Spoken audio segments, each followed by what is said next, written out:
एक बार की बात है, सुंदरवन नाम के जंगल में बलवान शेर रहा करता था। शेर रोज शिकार करने के लिए नदी के किनारे जाया करता था। एक दिन जब नदी के किनारे से शेर लौट रहा था, तो उसे रास्ते में सियार दिखाई दिया। शेर जैसे ही सियार के पास पहुंचा, सियार शेर के कदमों में लेट गया। शेर ने पूछा, अरे भाई, तुम ये क्या कर रहे हो? सियार बोला, आप बहुत महान हैं, आप जंगल के राजा हैं, मुझे अपना सेवक बना लीजिए। मैं पूरी लगन और निष्ठा से आपकी सेवा करूंगा। इसके बदले में आपके शिकार में से जो कुछ भी बचेगा मैं वो खा लिया करूंगा। शेर ने सियार की बात मान ली और उसे अपना सेवक बना लिया। अब शेर जब भी शिकार करने जाता, तब सियार भी उसके साथ चलता था।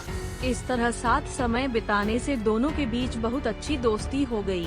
सियार शेर के शिकार का बचा खुचा मांस खाकर बलवान होता जा रहा था। एक दिन सियार ने शेर से कहा, अब तो मैं भी तुम्हारे बराबर ही बलवान हो गया हूँ, इसलिए मैं आज हाथी पर वार करूँगा। जब वो मर जाएगा तो मैं हाथी का मांस खाऊंगा। मेरे से जो मांस बच जाएगा वो तुम खा लेना।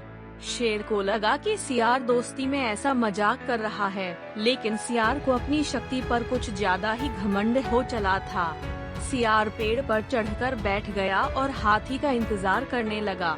शेर को हाथी की ताकत का अंदाजा था, इसलिए उसने सियार को बहुत समझाया, लेकिन वो नहीं माना। तभी उस पेड़ के नीचे से एक हाथी गुजरने लगा। सियार हाथी पर हमला करने के लिए उस पर कूद पड़ा, लेकिन सियार सही जगह छलांग नहीं लगा पाया और हाथी के पैरों में जा गिरा। हाथी ने जैसे ही पैर बढ़ाया, वैसे ही सियार उसके पैर के नीचे कुचला गया।